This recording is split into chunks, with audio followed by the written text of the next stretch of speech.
Hey, what's up, guys? This is Duran. I'm your host of the podcast Philosophy for Life. I have a exciting guest, Helene Caniac, and we're going to talk about mindset, self-improvement, the power of living life audaciously, and we're just going to get to know each other a little bit better. Uh, Helene, can you give yourself a short introduction? Yeah, absolutely. Thank you, Duran. And let me know if I ever mispronounce your name. Like you said, my name is Helene, and I want to introduce myself as an adventurous, bold, tenaciously curious person.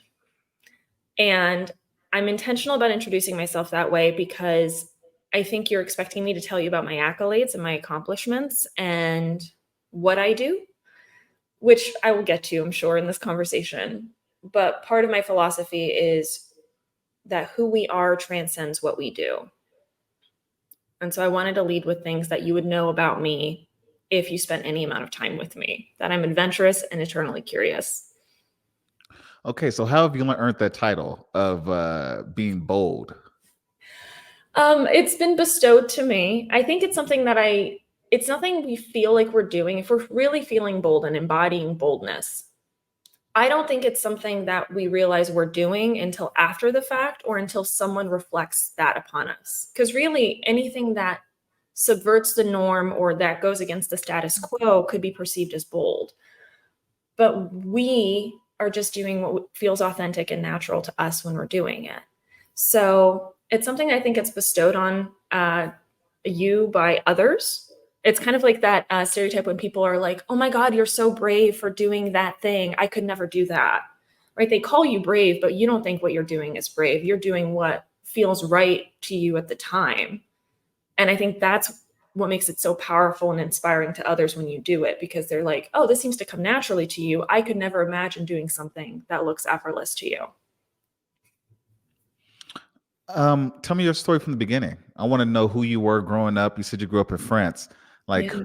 who were you growing up, and then compared to who you are now? Yeah, that's a great question. So I was born in America, grew up in the south of France, did all of my elementary schooling there because my father's half French, my mom was American. And so I grew up in this really like privileged situation where I was able to learn both languages and be bilingual. So that left me with a lot of privilege here. But I joke that it was just the same trauma that you experience as a kid, but with a nicer view. They're like, oh, the south of France, how fancy. And it's like, you're still a kid dealing with parents who are divorcing and feeling alone and being bullied for different things at school. So it was interesting when I reflect back on my childhood, I was an only child. I was very protective of my mother. I was very empathetic like she was, and I was very combative like my dad was. And so when I first showed up in France, not knowing the language, being like 4 years old, wanting to integrate, I really felt like I had to leverage empathy and leverage inner strength in order to get through. And so I was very academically oriented. That was kind of like my lifeline of like, if I can prove that I belong through my academic success and through my achievements, then maybe they'll finally accept me and they'll stop calling me the American girl and they'll stop othering me in that way.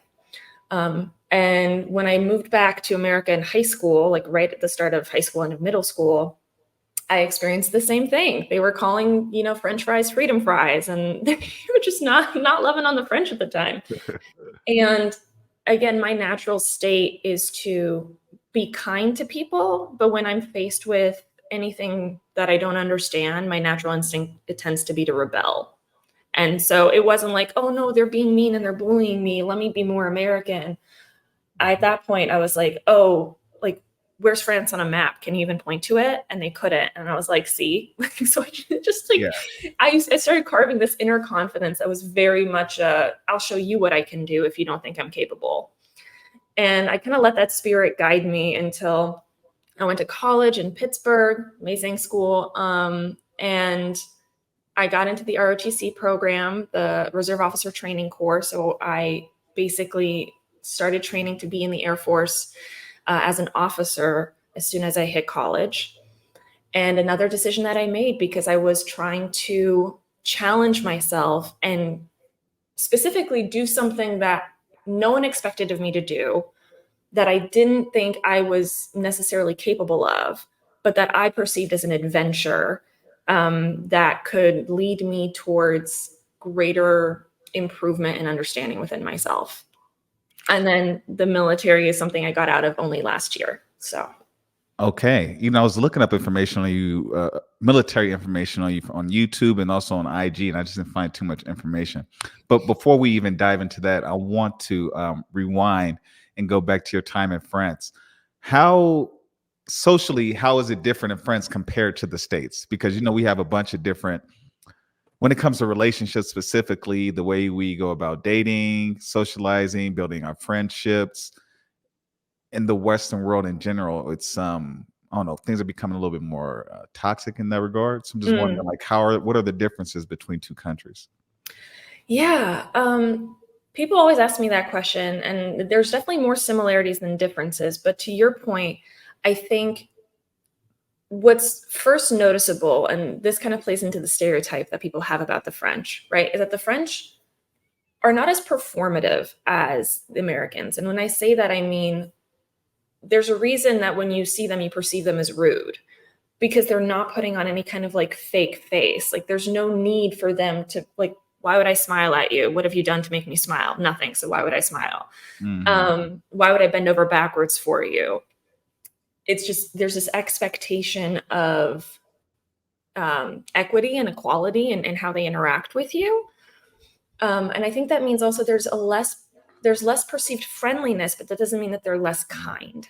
So I Yeah. think in our relationships, there's a lot more boldness, brashness, like candor is the word I would use, where the French will tell you what they think.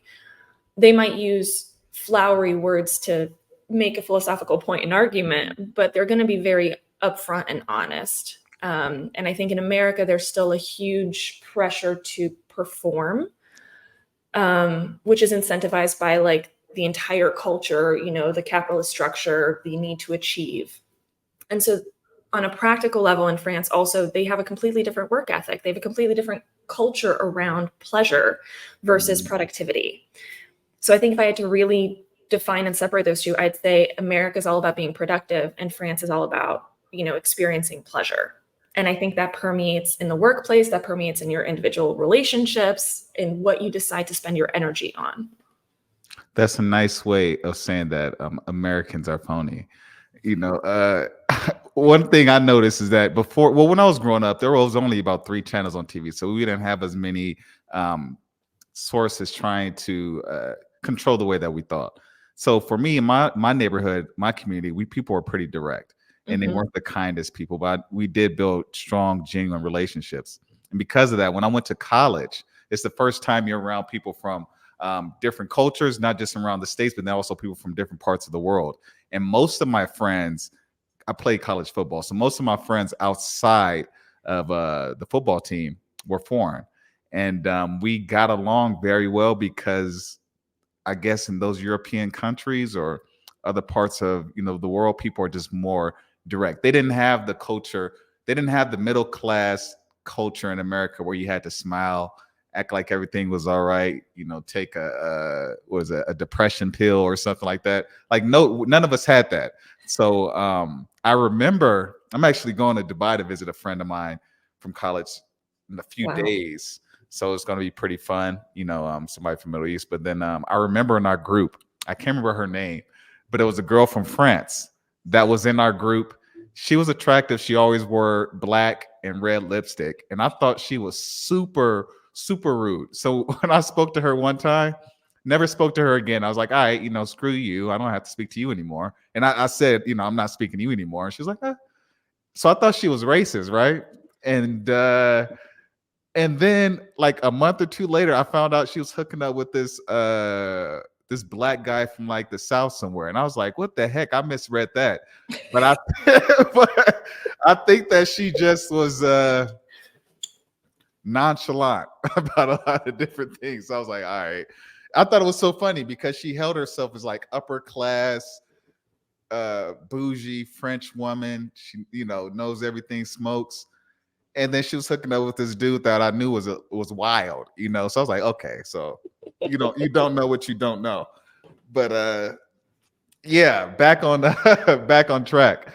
Um, I want to know, since you're encouraging people to live life audaciously, was there Yeah. a point in your life where you felt like you were, I mean, I guess you were more timid? You felt like people were walking all over you? Did you ever have to overcome uh, some issues to actually learn that living life boldly is the way to go? Yeah, great question. I think everyone's definition of audacious and bold is going to be specific to them, right? So when I want people living life audaciously and embracing their inner audacity, it's not, I don't want you doing what I do. I don't want you doing, Theron's definition of bold either. It's what is the brave, courageous thing that you will do that reflects what you actually want and not what you're expected to want, not what you think you should want. So within that context, when you ask me, is there a time when I wasn't being bold and audacious? I think to the outside world, by their definition, no. They always saw me as like the strong one, the bold one, the brave one, the courageous one. I think internally, where I wasn't being bold with myself was when there was a time when I was really repressing my vulnerability. And I really hid that away for a very long time until 2014 when my mom passed away. And at the time, that kind of wrecked me. It broke me wide open. And because everyone saw me as the strong one, and she was the only person I was ever vulnerable with. And so when she passed, it kind of put a chink in my armor. But it was such a big chink that I didn't know how to close it back up. Everything felt soft and sensitive and squishy, and I didn't know how to deal with that. I didn't know how to deal with having feelings and softer feelings and emotions and showing them.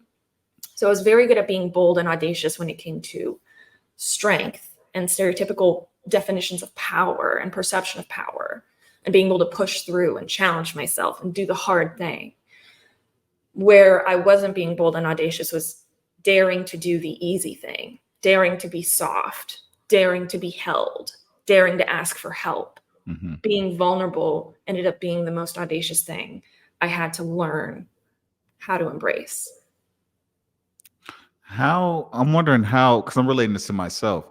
Um, I've always been really aggressive. I had to learn how to calm down. So I've always been pretty aggressive, athletic, went for the things that I wanted to go for in life. But I do know in my early 20s, I became aware that I wasn't as bold or vulnerable when it came to my romantic relationships. Like I had a lot of attention, but when it came to really going for the women that I really wanted and building something off of that, there were women that I really wanted me. But I knew that when it came to taking that step, there was something preventing me from actually engaging in that relationship, being vulnerable, and building something that could potentially be beautiful. What I'm wondering, because you seem pretty tough, you did military, strong-minded. Did you ever have run into issues of vulnerability when it came to romantic relationships?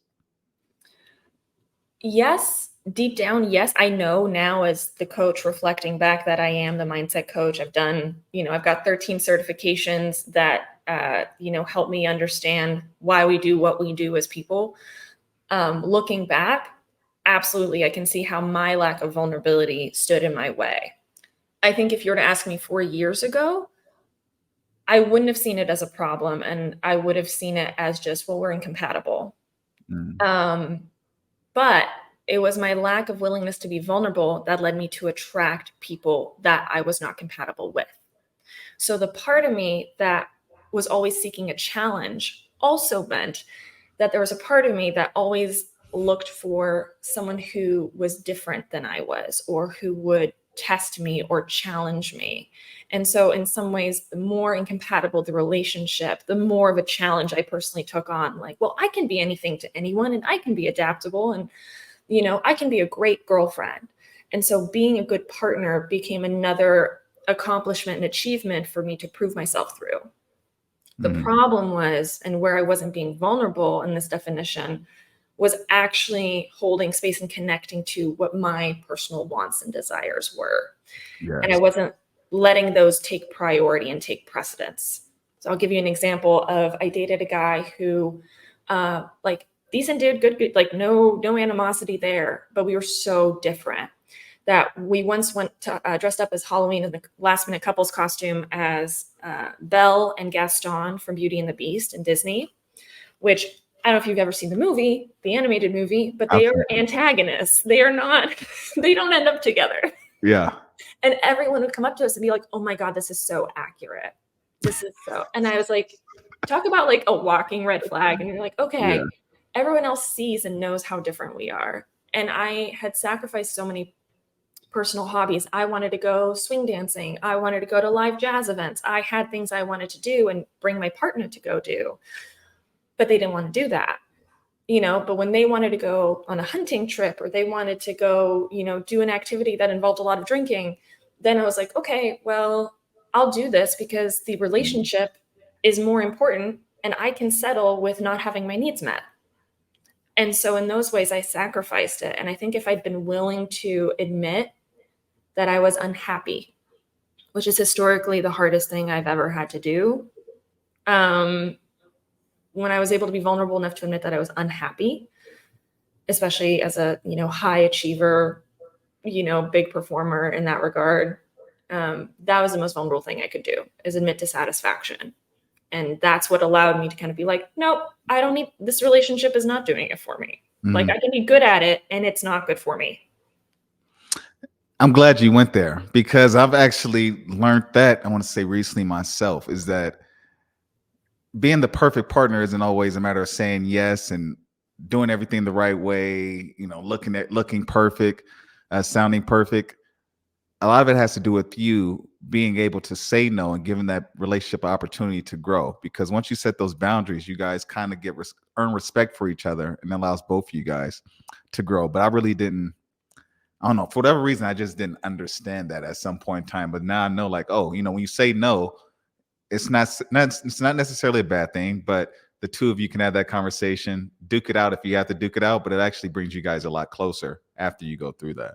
So, yeah, absolutely. And I think what you just said was brilliant about, reframing boundaries, not just in the context of relationships, but every time we say no, and this is what I tell my clients or lead them to realize, is saying no is really just setting yourself up for the next opportunity, right? Like NO, next opportunity.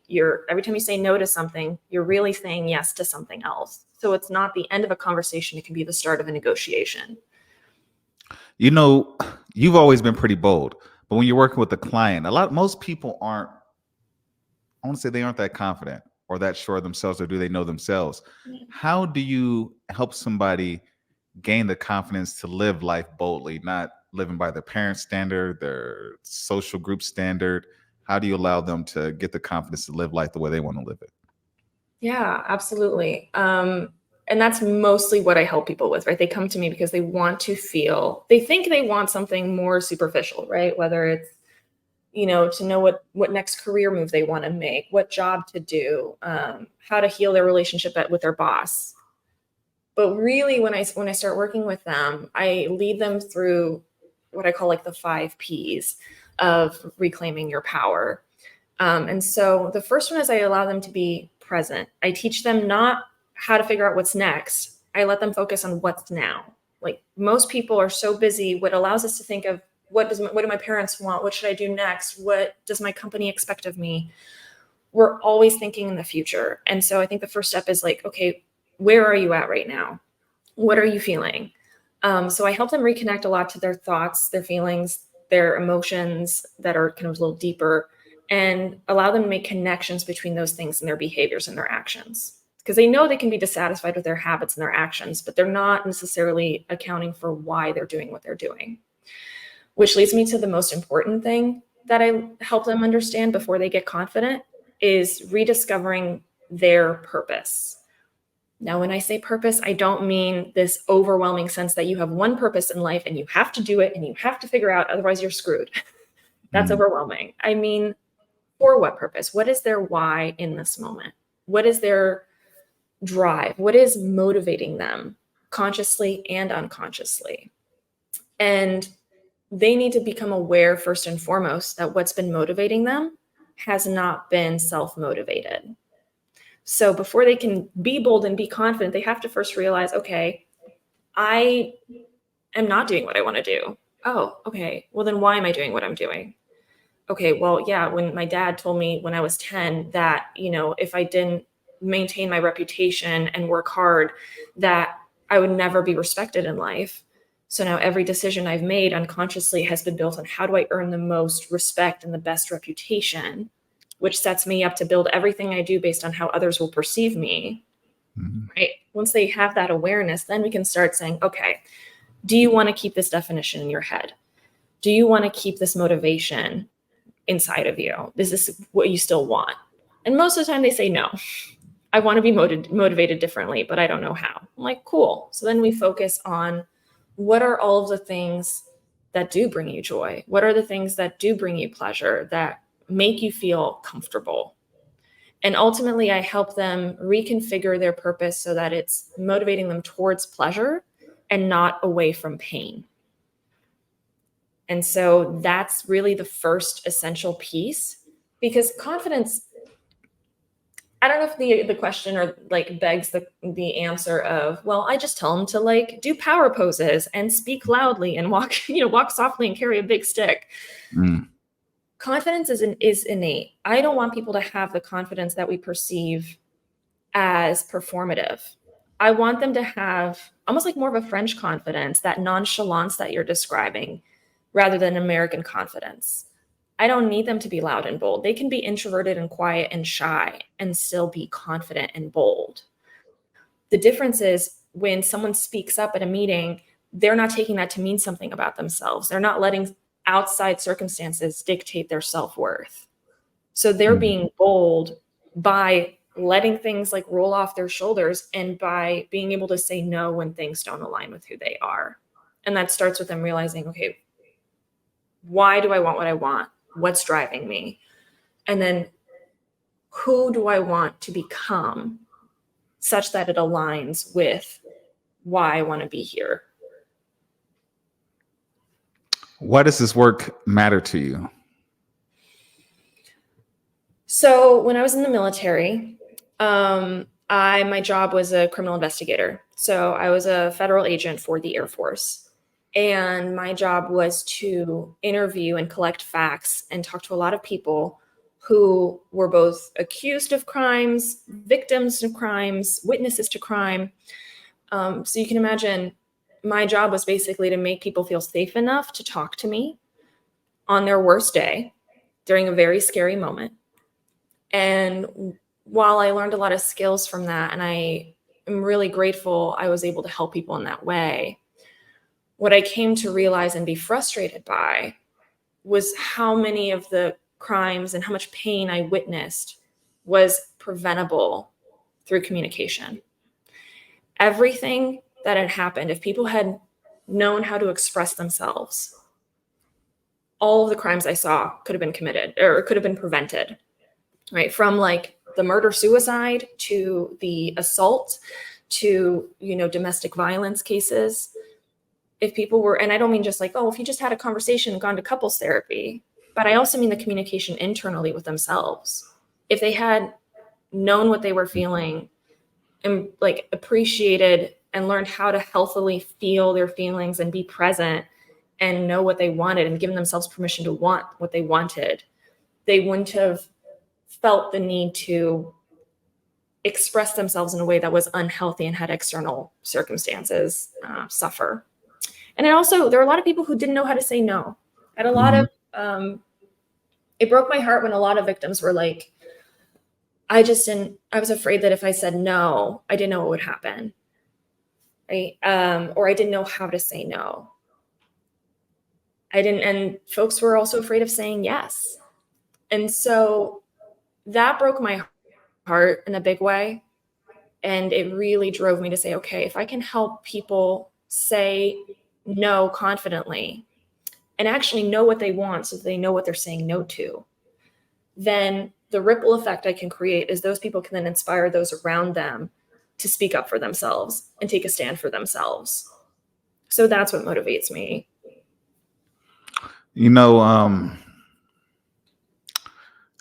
once I've seen this within like social groups. We'll see somebody that's getting bullied, and then there's people in the group who could say something, but instead they join in on it just because they feel like I don't know, they're weaker than the person that's doing the bullying.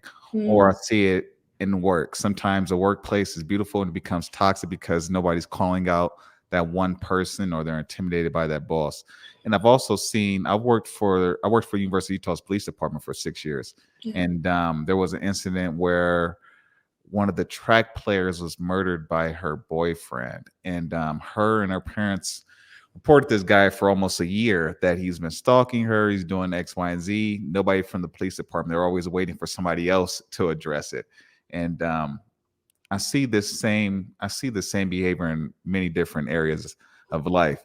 But why do you think that the people do this? They don't speak up, they don't say anything, they kind of go with the flow, they just want somebody else to address these issues. Like, why does that happen? Yeah. I think it happens. I mean, I know I will say this is all anecdotal. I don't have Mhm. studies to back this up right Yeah. now. But from the, over 200 clients that I've coached just in the last 3 years alone, what I've gained anecdotally, plus, the crimes I investigated for 8 years, social and peer and cultural pressure, right? Those social mores, those rules that are instilled in us at the imprint stage when we grow up, we perceive those to be rules that keep us safe. And so the same reason someone might speak up or I might intervene as a bystander to keep someone else safe are the same rules that allow someone to stay quiet because those people want to prioritize their safety. And maybe they learn that if I speak up, if I rock the boat, whether it's at a meeting or in the middle of a violent fight, if I intervene, I'm putting my safety on the line. I'm jeopardizing my sense of security. Mm. And I think people don't necessarily think that consciously. I think that's the unconscious, like, I don't want to rock the boat because I want to keep the status quo because the status quo I was told would keep me safe. And then we know we live in a society where the status quo does not keep anyone safe necessarily. It's not structured for that. But I do think there's another piece of, to your point, when we think about, well, your friend's not, the bystander not getting involved because they think they're weaker than the bully. Mhm. I think we also have this definition of success in the society that implies we have to win and defeat. And so if I can't beat you, I shouldn't participate in the game. When I think we need to redefine success as, if I can take a stand for what's important, what's right for myself and for others, if I'm doing the thing that I'm called to do in service of myself and others, and it could have a chance of benefiting others, it was worth it. And so I think if we see things as a zero-sum game, it makes it a lot harder for people to feel like they can have any positive impact on the situation. But actually, if they were to take that step, they'd be surprised at how much influence they would have on the people around them. I want to talk about your military experience.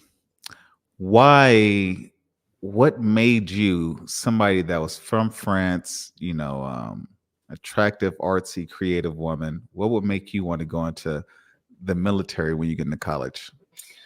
So it was a little bit by accident. I didn't even know it was a thing that you could do military stuff in college. I thought that was just like a high school thing, like the ROTC program. Mhm. And my former debate partner, because of course I was on the debate team, because how else am I going to achieve all the things and pad my resume and, yell at people? So my debate partner was going to an ROTC meeting, and he was the only person I knew at this college. And he was like, do you want to come? And I was like, sure. So I went, and two things I noticed. One, I like getting yelled at because it felt like home. I was like, ooh, chaos, stress. Like looking back, you're like, well, this is not a healthy coping mechanism. But at the time I was genuinely like, oh, this feels familiar. I can handle like chaos, because coming from the emotional background that I did and living Mhm. in like the Midwest, even like kind of the Northeast Midwest, I couldn't handle people being passive aggressive. So I think for me, when I was exposed to kind of the military training environment where it's very direct in communication, it's very demanding, it's very bold and upfront, that was very comforting to me because I was like, oh, okay, these people are speaking directly. They're speaking my language. They're letting their expectations be known and be met. So I think that was attractive to me. Also, I could not run on the track. I'd never run before in my life. And I literally had to walk it the first time. I didn't have an athletic bone in my body.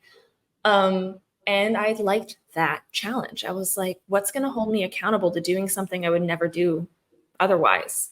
This thing.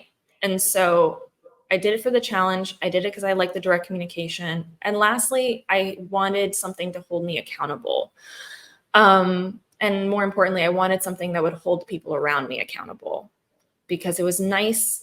I had this perception that if I go into the military, everyone else is going to have their act together and everyone's going to be forced to have their act together. And I won't have to take care of anyone because I kind of grew up parentified and like taking care of my mom and like taking care of people around me. And so I thought this will be a nice break. Everyone will have their act together. And lo and behold, I ended up doing the one job in the military, which is exclusively to hold other people accountable and, and be an officer and be an investigator and, you know, be kind of the internal investigator and make sure the military is being held accountable. So kind of bit myself in the butt there. What kind of things in the military did you have to, what was it? You said you had to hold people accountable, but you had to address like cases. Like what kind of issues did you have to address within the military that people came up to you with? Yeah. So in my role, if anyone's seen like the TV show, like NCIS, that was the Air Force version of that entity, but less running and gunning and being cool.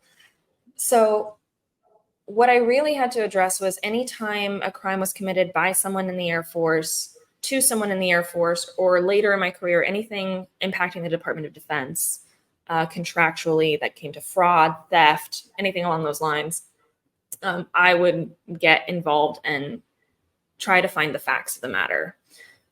The nice thing about my job is that it wasn't my job to come to a conclusion, which meant I genuinely could be impartial and unbiased in how I collected information. So I had to just gather data, talk to people, and make sure I properly communicated what they communicated to me onto paper so that someone else could make a decision based on their livelihood.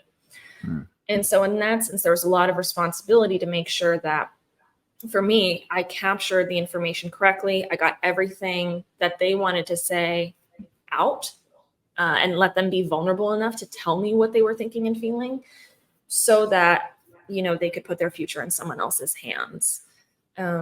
But yeah, so that meant we had to, there were a lot of, you know, sex, drugs, rock and roll, like all the crimes under the sun is what I ended up looking into in my 8-year career.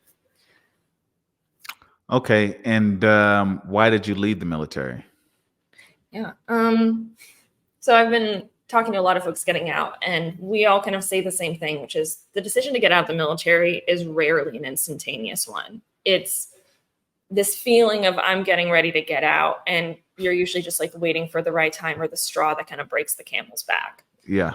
And so I know I was never going to do 20 years and retire from the beginning, from the outset. The military was something I wanted to take advantage of in terms of the training, the experience, the giving back component while I could, because I was like, I can't be in the military when I'm 70. So, but I could go to law school when I'm 70. So let me do the thing I can only do when I'm young. And so by the time I got out, I was already pretty clear that I was no longer in alignment with the values of the Department of Defense. And I didn't like my salary derived from taxpayer dollars going towards the efforts of the entity. So there was this values misalignment of, I don't want to be a part of this. And then there was also a matter of self-respect for my time and my priorities.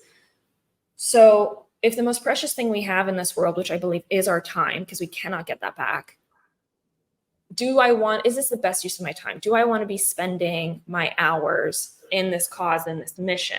Is this leveraging my best skill sets? Is this impacting people the way I want to? And so once I got to a place where I felt like I wasn't improving myself and I wasn't improving my environment, then I knew it was time to leave. Then it was just a matter of timing. And they'd offered me a last assignment to Niger in Africa for a year. And I wouldn't have been able to leave or travel whenever I wanted if I'd gone, which is true of the military in general. They can always say, no, you can't go anywhere you go. My father was kind of sick, still is, like an ailing old man. And then my 85-year-old grandmother, being some of the last family I have, were people that I wanted to be able to see at a moment's notice. And I wanted that flexibility of spending time with my family, which I hadn't really had the chance to do in years. And so that was my pivot point, where I was like, no, at this point you can pay me enough money to, walk away from my grandmother or not see my dad. And that made the decision very easy for me in that timing. You said that people, before they make the decision to leave the military, they're actually thinking about it for a number of years, maybe months, before they actually make that move. How long did it take you to leave the military when you realized that you no longer want to be in the military? So it was interesting because I was I was ready to leave the military after every single assignment I had. Okay. And the assignments are typically like 2 years in length. So after my first assignment, I had been in it for 2 years. I was burnt out. I didn't know it till I got to a different assignment and I looked back. And it's kind of like you don't realize that you're drowning and treading water till you reach the shore and you're like, oh my God, this is what it's like to breathe a regular pace. So when I was able to get my MBA paid for by the Air Force. Thank you very much, taxpayers. But while I was in school, I really enjoyed my time. And it gave me the distance that I could see, okay, I don't want to do this for much longer. This is not where I shine. But in the military, every time you move, which I don't think the average person knows, every time you move, you sign a contract that says wherever they move you to, you have to stay in the military for 2 years. So every time they say, okay, time's up, we'll move you to any of these new assignments. If you say yes, you've signed on for another 2 years and you can't leave before those 2 years as an officer. Okay. And so that's the trick, is you can want to leave, but then you're like, okay, well, I need a little bit more time to figure out where I'm going to go and where I want to live. Okay, I'll take this next assignment, and then you prolong it. So I was grateful. I got to live in DC in my last assignment, which was kind of the goal. I wanted to experience that city, experience that lifestyle. I got it. And in that time, I was building my coaching business and getting ready to get out. So and then COVID obviously threw a lot of people off. So I would have probably gotten out before COVID, 2020, but that was a tough time to get out of any job and go looking for a new one. Okay. I have a bunch of questions I want to ask. I want to make sure I ask these questions in the right order. I'll be brief. All right. So what skills did you acquire while in the military? Yeah. What skills in the military helped you adjust to civilian life? What do you think? Yeah. What skills help you in your everyday civilian life now? It would be unfair if my first answer were none, because it can't be true. And because I really think I went into the military with a lot of skills, and I think most people do. And then we think we're acquiring skills that are technical and I know how to use this system, and I know, but we're using antiquated systems. But I'll answer the question you're getting at. Don't be American, be French. If it was French nothing, would say nothing. Yeah, if it was nothing, it was nothing. And then I can ask you, why do you say that? Yeah. What skills? Yeah, go ahead. Go ahead. So the one thing I do think is an advantage and a privilege that the military experience gives you and gives everybody is the ability to deal with change and chaos and unpredictability, which I'd already had growing up. So that wasn't too new to me. It's why I liked the military, because it felt familiar. But I think for the average person, when I talk to the average civilian, something as simple as, oh, I could never imagine being gone from my husband for more than a week, right? That kind of comment is something you never hear in the military. And the big thing that people stay in the military for that I think is very powerful is our ability to make connection and kinship from a presupposed familiarity and rapport very quickly. So you can show up in a new unit, show up in a new place, and it's very much like, hey, I know we're on the same side. So I don't need to know that much about you, but I've got your back. And so I think presumed familiarity is something that the military gives you, but too few people getting out of the military leverage in their interactions in the civilian world. So I think they're very cautious because they think the military world and the civilian world are so different. And they're actually way more similar than people realize. I'm gonna stop talking so you can ask whatever other questions you got. Because it's a human-made institution. So if it's made by humans, you're still going to have the same, I mean, you're going to still face the same issues that everyday people run into. The reason I ask that question is because one of the things that I hear about military, it makes, well, specifically, I hear this about men. There's usually men that's talking about this, and they're saying, "Oh, it makes you strong. It makes you disciplined. It gives you purpose. You stop being a whiny ass bitch. You know, you're a lot more self-confident. Yada yada yada yada." That's what I hear about the military, and some of that I can relate to that to some degree just because of playing athletics in college. But you're saying that is that a true statement? These stories that people say, or is that just something that people use to sell the military experience? I think what they say, their experience is valid and true for them. Mm. The difference is I don't think the military is the only way you can get that experience. And the military is built and structured to make you think that it is the only thing that can give you what you need. And it has a framework for that. It's like, we're going to redefine, we're going to take you, we're going to shave you down, beat you down, build you back up, which anything that creates any kind of adversity, camaraderie will do that. That's why your experience in your athletic background and in the sports community does a lot of the same thing. Do you have a common goal? Do you have a purpose? Do you have a community to support you in that purpose? You're going to get your act together. Like, that's all it takes. You just have to know your why and have people around you in a community to support you and allow you to go do it. I think any entity that does that for you, any job, any career with a mix of adversity and strife and a challenge, will let who you are bloom and blossom. The military is not the only way to do that. I hear you. How was it for you being a woman in the military? I had a friend that was in the Navy for about 8 to 7 years. He's told me some wild stories I wouldn't expect to hear. You know, when you hear about be all you can be, U.S. Soldier. How is it for you as a woman? Like, what did you have to deal with socially joining the military? Yeah. Well, I think it's something that I still deal with today, which is when I tell people I'm in the military, they don't believe me. Or so you're still perpetually fighting a stereotype.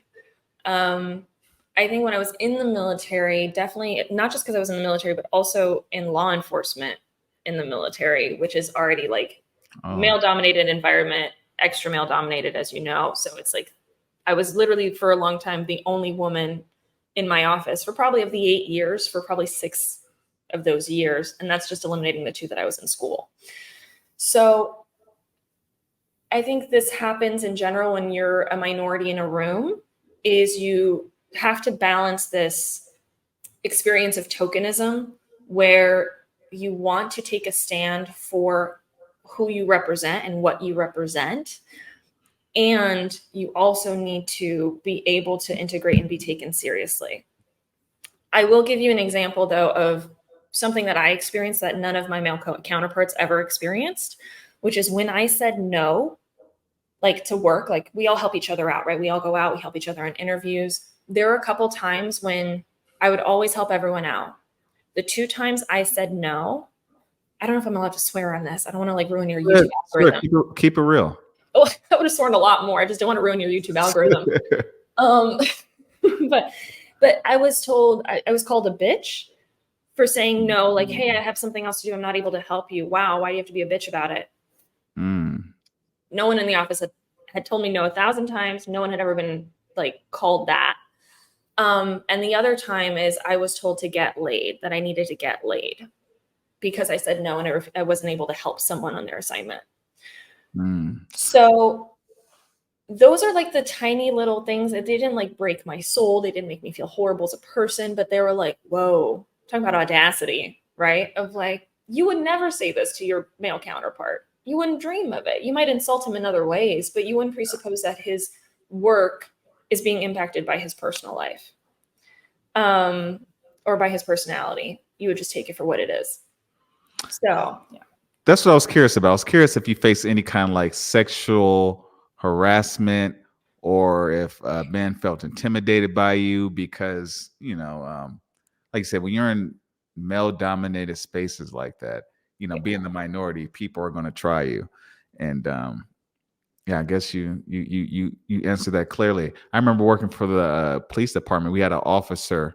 He was too comfortable, and we had an officer that was gay, and openly gay. He didn't hide it. And then one of the officers was too comfortable, put him in like a full Nelson, and then started humping him from the back, and then gave him 3 thrusts, and then went on and was joking with the rest of the room. And then the guy, he stayed chill, but he reported it, and dude ended up losing his job. But that would have never happened to me. Put it like that. It would never happen to somebody Right. who wasn't gay, who was that guy. He would try to get away with things with people he thought he can get away with things with. So that just was his personality. But like I said, that would have never happened to a woman. I don't think so, in the workplace, or somebody like me who's big and strong. Maybe.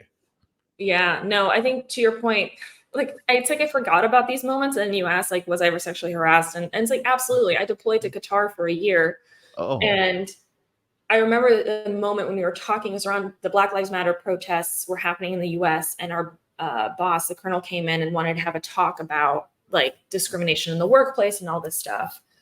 And I kind of had a very candid moment with him where I was like, first of all, this job is rooted in like racial profiling. So let's not be surprised that there's discrimination in the military, because we have to, like, you're literally telling us if people look like this, believe in this religion, or live in this country, they deserve to be on the other side of the barrel of a gun. That's what you're saying. Like, that's literally the training. So let's not be surprised that there's racism in the military. And then we were literally investigating sexual crimes as well. And he's like, is there sexual harassment happening on this base? And every woman in that room like laughed, because it was the kind of thing that like people just say things to you in the cafeteria, and they didn't care if you were married. They didn't care if you had a ring around your finger. They didn't care about any of that. There was this boldness, ironically, that came from being away from home and away from their responsibilities. They didn't care if they were married or had obligations back home. People were very daring. And so it was all at once, yes, I intimidated men, and I was told I was very intimidating, but in some ways it gave them a challenge that they thought that they could conquer. And it just puts you in this place where you're like, okay, you are just incredibly disrespectful and I can handle it, but I shouldn't have to. No one should have to. But yeah, it was very prevalent, unfortunately. Did that space? Well, this is the reason I'm asking that question, because your story just relates to something I know. I'm seeing a woman, and I want to say she's pretty attractive, so she gets a lot of attention from guys. But although she's really attractive, they know she's with me. It does not stop them from, like, even if they do have a ring on their finger, they just do whatever. They're going to take that chance. And I know for me, it's not a good look, so I let her handle that, and she create those boundaries, because it's going to keep happening. What I'm wondering is, did that environment that you were in, did it change you in any kind of way? Did you feel like you could like push people boundaries? Did you become a different person than you were outside of the military? Like, did you try to get away with things that you wouldn't necessarily try to do in everyday life? I'm not trying to have you telling yourself. I'm just curious. No, I actually think it's one of the things that made me pretty both popular and unpopular in the military as a person. Is I, like, when I was deploying to Qatar, because I didn't have to like wear a uniform for my job. It's just weird. We wear different clothes to like blend in, but also not. So we were dressing more in like khakis and business casual as opposed to like camo. And so I went and I brought like the nicest clothes. that I liked wearing that made me feel and look good. And so people would they would always know me because I would always wear a hat. Like I always have like a hat with me.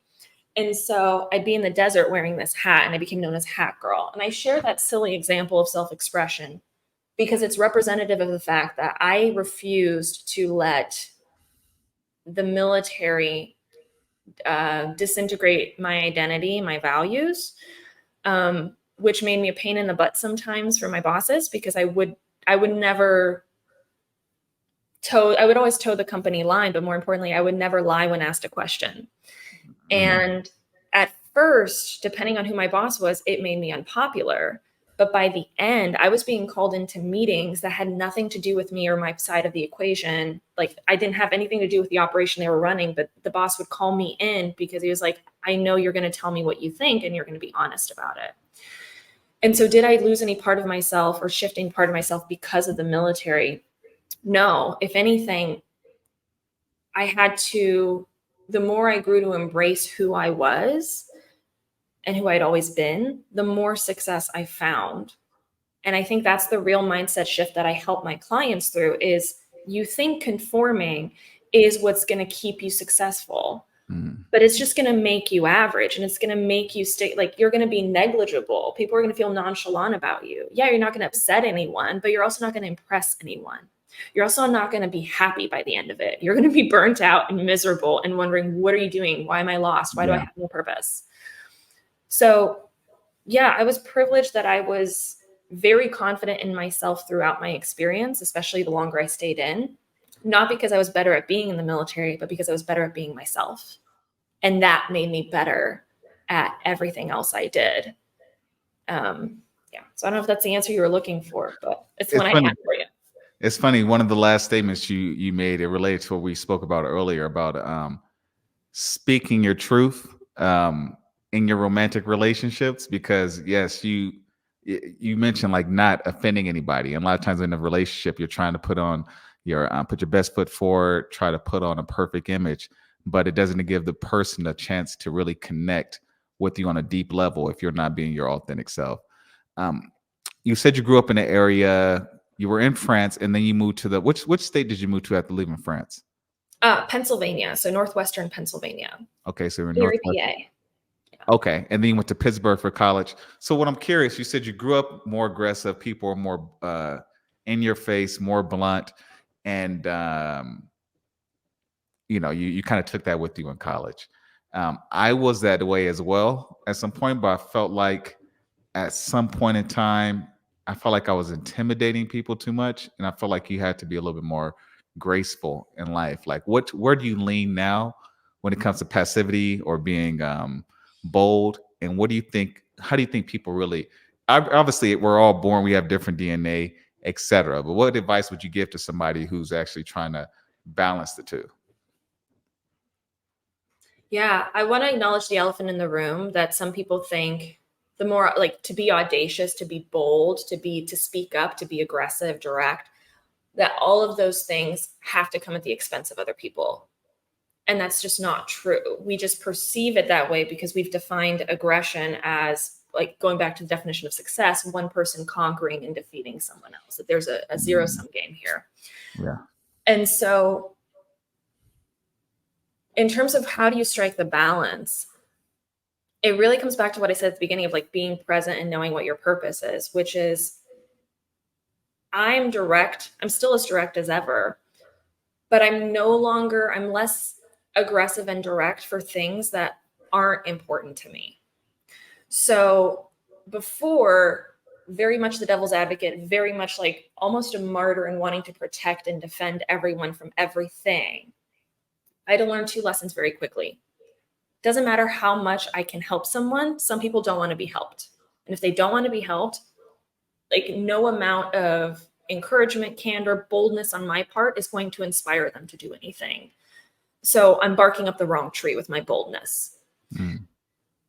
And there's two ways to communicate that directness and that passivity. Most people are trying to solve their communication with others before they've resolved their internal communication with themselves. And so the passive aggressiveness and the passivity that I see other people have is first and foremost internally directed. The people who are passive and passive aggressive or even people pleasing towards others are the people who've been denying their own needs internally. And so my piece of advice would be get present to what you're thinking, what you're feeling. Like, what do you want? If if money, time, everything were no issue, all your problems were put on pause, what would you do? How would you be feeling? What would you do next? And the next step is just being honest with yourself. And once you're honest with yourself, then you can be honest and bold and aggressive, whatever you want to call it, with other people, because then what you're doing is actually a reflection of what you're feeling and not what you think you should feel. You're not being aggressive because you're posturing and you think that's what's expected of you. You're aggressive maybe because you really care and you're passionate. You're not aggressive at this point because it's tied to something that actually matters to you. Was that answer your question, or is it too? No, well, no. That was a beautiful answer. I was thinking actually to myself that we're almost close to end the show, and typically I ask somebody what is their philosophy for life, and that answer that you gave was so deep that could have been the answer to the to this question, But before we go, is there any closing statements? Anything that you want the listener to know, self-improvement wise, or anything about your business? You can go ahead and say it now. Yeah, two things. So if anyone wants to, pursue me, I'm at Helene Can Help. So I use the first three letters of my last name, HeleneCanhelp. You can find me, website, Instagram, email. It's all good. But the last thing I want to leave with is every time people go through a big transition, right now I'm helping military folks like myself transition to civilian life that they actually love, right? Through the presence and the purpose that I talked about. Everyone is always asked, going through hard times, what's next? And the overarching piece of advice I would have people consider is, before you ask yourself what's next, ask yourself what's now. Get really aware of what is happening to you right now and what you're feeling, what you're thinking. What is the current situation truly happening to you? And let that determine what's next, rather than putting the cart before the horse. Okay. This has been phenomenal. Hey, I enjoyed the conversation. It was really good. It was a good conversation. I like that you kept it real and you gave some really deep, thoughtful answers. So yeah, I appreciate it. Yeah. Thank you very much for the opportunity. Thanks for coming on. Take care.